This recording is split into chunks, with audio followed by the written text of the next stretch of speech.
এই আলভি 2015 সালে আমাকে খুব নোংরা মেসেজ দিছিল, খুব বাজে একটা প্রস্তাব দিছিল। আজকে আলভির বউ যে কাজটা করছে এইটা শোনার পর থেকে মানে আমার এতটা কষ্ট লাগছে, এতটা খারাপ লাগছে। চোখের সামনে বারবার না আপুর ভিডিওগুলো, আলভির ভিডিওগুলো, প্লাস হচ্ছে যে ছোট যে বাচ্চাটা তাদের, সেগুলোর কথা খুব মনে পড়তেছিল। আল্লাহ তাআলা ছাড়া পৃথিবীর কেউ বলতে পারবে না যে আসলে ইকরা আপু এই কাজটা কেন করছে। বাট যদি এটা আলভির কারণে করে থাকে তাহলে আমার মনে হয় না ভাই অস্বাভাবিক কিছু করছে। আপনারা যাকে জাহির আলভি নামে চিনেন তাকে আমি 2010 সাল থেকে চিনি। সে লালবাগে থাকতো, যাই হোক সে যেখানেই থাকতো না কেন, ও যে কি পরিমাণ লুচু এটা আমি 2011 সালে একবার এবং ফাইনালি 2015 সালে খুব ভালো মতন টের পাইছিলাম।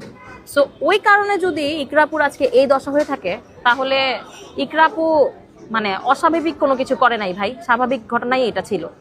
বিকজ তাকে এই কাজটা করতে আলভি বাধ্য করছে। আমি জাস্ট আমার নিজেকে যখন ইকরাপুর জায়গায় বসাই, যখন চিন্তা করি, তখন না আমার আসলে এই কাজটা করা ছাড়া আর অন্য কিছু মাথায় আসে না। কেন জানেন? আমি যদি ডিভোর্স দিই তাহলে মানুষ বলবে ও আচ্ছা এত কিছু চলতেছে, তাহলে এত সুন্দর সুন্দর ছবি কেন দিছো।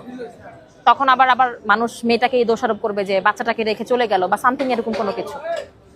মেয়েটা যদি তার হাজবেন্ডকে কিছু করতো উল্টাপাল্টা, তখন সবাই তাকেই দোষ দিত যে এত বড়টা কাজ করছে। এখন আর কোনো না ওয়ে ছিল না, একটা মেয়ে না অনেক সবকিছু সহ্য করতে পারে, বাট এই জিনিসগুলো কখনো সহ্য করতে পারে না।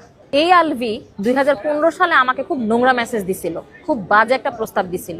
এই আলভি 2015 সালে আমাকে যে খারাপ প্রস্তাব দিছিল, মানে আমার আগের আইডিটা যদি ঠিকঠাক থাকতো তাহলে আপনাদেরকে মেসেজগুলো দেখাইতে পারতাম। আমার আগের আইডিটা নাই, ওর সাথে আমার খুব ভালো পরিচয় নাই, জাস্ট আমার একটা পরিচিত ছিল, তার নাম মানে নামমাত্র একটা বড় ভাই ছিল আলভি, ওইভাবে তার সাথে আমার জাস্ট পরিচয়টা, হাই হ্যালো, এছাড়া কোনো কিছু না। সো আমার মতন অপরিচিত মানুষ, দূরের মানুষকে যদি সে এই ধরনের প্রস্তাব দিতে